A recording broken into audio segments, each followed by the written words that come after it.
धरणगावात अल्पवयीन मुलीवर अत्याचार प्रकरण, शिक्षकाविरुद्ध पोक्सो अंतर्गत गुन्हा, आरोपी अटकेत। जळगाव जिल्ह्यातील धरणगाव तालुक्यात एक धक्कादायक घटना उघडकीस आली आहे।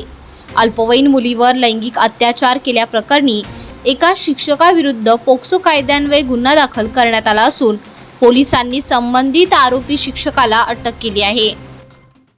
धरणगाव पोलीस स्टेशनच्या हद्दीमध्ये एका अल्पवयीन मुलीवर शाळेतील शिक्षकाने लैंगिक अत्याचार केल्याबद्दलची तक्रार जी पीडित अल्पवयीन मुलगी आहे तिच्या आईनं पोलीस स्टेशनला दिलेली आहे। त्या तक्रारीवरून काल धरणगाव पोलीस स्टेशनला त्या संबंधित शिक्षकाच्या विरुद्ध पोस्को कायदा कलम 6 आणि भारतीय न्याय संहितेचे कलम 65(2) प्रमाणे गुन्हा दाखल झालेला आहे। तो संबंधित शिक्षक आहे, त्याला अटक केलेली आहे। त्याला आज न्यायालयासमोर हजर आम्ही करणार आहोत। तो जो संबंधित शिक्षक आहे त्या